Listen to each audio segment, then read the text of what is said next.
அவர் போடணும், கண்டிஷன் சேர்த்து விடுங்க, அவ்வளவுதான். அப்படி வேணா ஒரு கண்டிஷன் தவறினா நான் வந்து நஷ்டத்தை நான் ஏத்துக்கிறேன். எழுதுங்க, நல்லா வைக்கிறேன். ராஜாவாகிய இவர் ஏத்துக்கிறாரு. இப்ராஹிம் சேர்த்து 4.5 திருப்பியே கொடுத்தாரு. கிளைண்ட் பை மை போட்டு விட்டு ஓகே. அது 40 அவர் சொன்ன மாதிரி 46வது ஒரு 50 நாள் ஆயிடுச்சு சொல்லுங்க. 50 நாள் ஆயிடுச்சு. நான் வந்து 5 லட்சம் ரூபாயா? எழுதுங்க எழுதுங்க. இல்ல அவர் 45 நாள் நான் கொடுக்கணும்னு ஏத்து வைக்கிறேன். அல்லாம ஆணையா அவர் வந்து அவர் கேட்கிற கேள்விக்கு எழுதிக்கிட்ட நீங்க ரீபே பண்றீங்க, அவ்வளவுதான். இது 2 மாசம் ஆயிட்டால் இல்ல வராது. 2 மாசம் வரைக்கும் 45 நாள்னா 15 நாள் சேர்த்து தான் போடுவாங்க. 2 மாசம் ஆயிடும். நீங்க எழுதினாலும் எழுதலனாலும் 45க்கு வந்து 60 போயிடும்.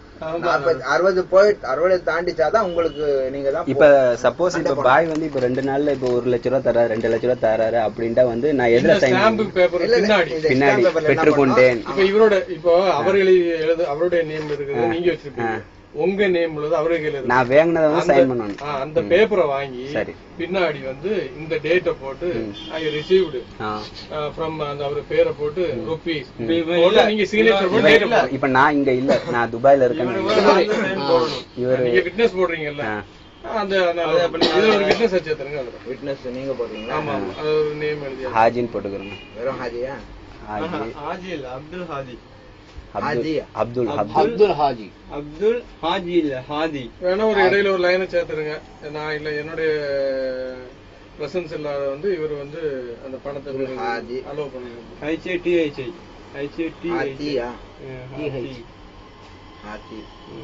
ஹாஜி கூப்பிடுறாங்க. அது அப்படியே மாறி கம்மியாயிடுச்சு.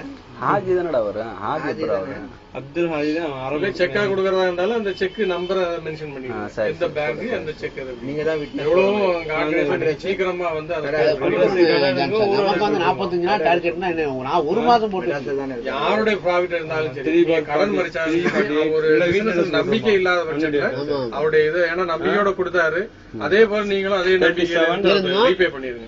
வேலாயுதம் ஸ்ட்ரீட் மண்ணடி, அதான் பெர்மனன்ட். வீட்டு அட்ரஸ் பெர்மனன்ட், கடை அட்ரஸ் பெர்மனன்ட் எல்லாம் போய் இது வந்து உங்க இங்க இருக்கிற வீடா? அவ்வளவுதான், நீங்க இன்சார்ஜ் மாதிரி. சரி, எந்த பிசினஸ் பண்ணாலும் இந்த பேப்பர் நீங்க வச்சிட்டு இருப்பீங்க. இல்ல நம்ம நம்பிக்கையில வந்து இது நீங்க இவர் பேர்ல இதுல வந்து ஒரு அட்வான்டேஜ் உங்களுக்கு என்னன்னா, ஒரு அக்ரிமெண்ட் போட்டு உள்ள நீங்க என்டர் ஆயிட்டீங்கன்னா இது இடையில வந்து பணம் கேட்க முடியாது, தரவும் மாட்டாங்க. என்ன சொல்றது? கரெக்ட். 3 மாசம் 3 மாசம் 6 மாசம், ஏன்னா பிசினஸ் பொறுத்து. இப்ப இது ஆயிருச்சு 3 மாசமும் பிளஸ் 2 மாசம் சொல்றது. இப்ப இது வந்து அது வந்து காலம் எவ்வளவு வேணாலும் நீட்டிக்கலாம், நீங்க எங்க போனாலும் வந்து அதுக்குன்னு டைம் அவங்களும் கொடுப்பாங்க. இது இப்ப வந்து நீங்க நம்ம வாய்மொழி கொஞ்சம் நம்பிக்கையின் பேர்ல கொடுத்தது. இப்ப நீங்க எப்ப வேணாலும் முறிச்சுக்கலாம். புரிஞ்சுதுங்களா? இப்ப நான் இன்னைக்கு நீங்க பணத்தை கொடுத்து நாளைக்கு வந்து வேண்டாம் கொடுங்கன்னு கேக்குறது இல்ல. இருக்கு அக்ரிமெண்ட் போட்டா அவரும் போக முடியாது. நீங்க அக்ரிமெண்ட் காப்பி தாங்க, அதை படிச்சு காட்டுங்க. நான் அவர்கிட்ட கொடுத்துட்டேன். நீங்க எப்ப கொடுக்க சொன்னீங்களோ அவர்கிட்ட கொடுத்துட்டேன்.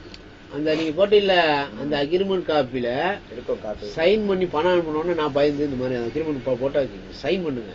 இல்ல பாய் நான் வந்துடுறேன், வந்து சைன் பண்றேன். வந்துட்டு ஊருக்கும் போயிட்டு வந்துட்டார், சைன் பண்ணல. அப்புறம் நான் சொன்னேன், அப்போ இல்ல அவரு சரி யோசிக்கணும், ஏன்னா டக்கு புக்கு நினைஞ்சோம்னா பரவாயில்ல, ஏன்னா அவர் பாக்கணும், கண்கூலா பாக்கணும், எல்லாத்தையும் கணக்கு பார்த்துட்டு சைன் பண்ணாரு. நீங்க எப்படி இது பணம் கொடுத்தீங்க? ரொக்கமா தானே? ஆமா, ரொக்கமா பாட்பாட்டா. என்ன ஒரு 2-3 மாசம் முன்னாடி கொடுத்துருக்கீங்களா? கரெக்டா 1ஆவது மாசம் 10ஆம் தேதியில கொடுத்தேன். 10ஆம் தேதியில அந்த 20 நாள் கூட நான் வந்து ரொட்டேஷன் விட்டுக்கிறேங்க, எனக்கு லாபம் வேண்டாம், 3% வேண்டாம்னு சொல்லியிருக்கேன். சரியா? வேற எவ்வளவு கொடுத்தீங்க அப்போ? 2 ரூபாவா? அப்ப டோட்டலா எத்தனை டைமா கொடுத்தீங்க? 2 டைம்ல வச்சுக்கிறேன். அப்போ 2.5. அப்புறமா எப்ப கொடுத்தீங்க? ஒரு 2 மாசத்துக்கு முன்னாடி.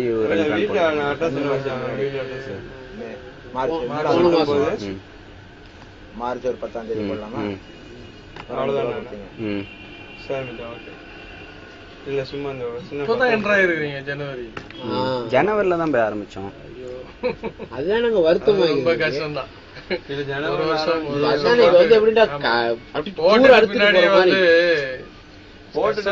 ஆனா அவருக்கு வழி என்ன தெரியுமா, 4 லட்சம் ரூபாய் மாமா காசு வாங்கி தட்டம்பா நீங்க தந்துருங்க. ஆனா எனக்கு உள்ள வழி, நான் எல்லாம் இன்வால்வ் ஆகி இறங்கி போய் எனக்கு எனக்கு பாதிப்பு. கரெக்டா எழுதி ஒரு ஒயிட் பேப்பர்ல உங்ககிட்ட கொண்டாந்து ரஃபா கொண்டாந்து கொடுக்குறேன். இது நான் பிரிண்ட் எடுக்கல, கையெழுத்து மட்டும் போட்டோம். போட்டு அவங்க ஊருக்கு போட்டோம். சாட்சி கேள்வி தேவையில்லையா? சாட்சி கேள்வி இவரு இங்க இருக்காருல்ல, சதக்கு இந்த சேக்குங்கிறவர் போடுவாரு, உங்களுக்கு போட்டு. ஆமா சேக்கு இவர் இப்ப முடிச்சிருங்களா பை? நான் நைட்டு கிளம்பலான்னு பாக்கிறேன். ஊருக்கு போறேன். சரி நான் போய் பாத்துக்கிறேன். ரைட் சைடு அவட்டையும் லெஃப்ட் சைடு விட்டையும் வாங்கி சைனை வாங்கி 10 மணிக்கு மேல வண்டி கூட போயிடலாம். அவர் போயிருவாரு இன்னைக்கு. சைனை வாங்கிட்டு அவர் இருக்கிறாரு. அவன் இன்னைக்கு கூட முடிச்சுட்டு சொல்றான், எழுதிட்டு வந்துடட்டும், எழுதிட்டு வந்துடும். இன்னைக்கு பாத்துட்டு நான் இப்ப ஊர்ல கிளம்பிடலாம்னு பாக்குறேன்.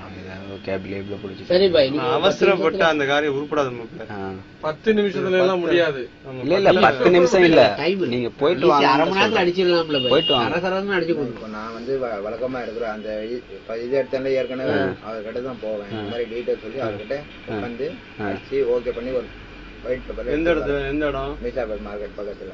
சரி, எடுத்துட்டு வரேன். எடுத்துட்டு வந்து நீங்க படிச்சு பார்த்து பிறகு. சரி, உங்களுக்கு மீசார்பேட் மார்க்கெட் நான் விட்டுட்டு அப்படியே வந்துடுறேன்.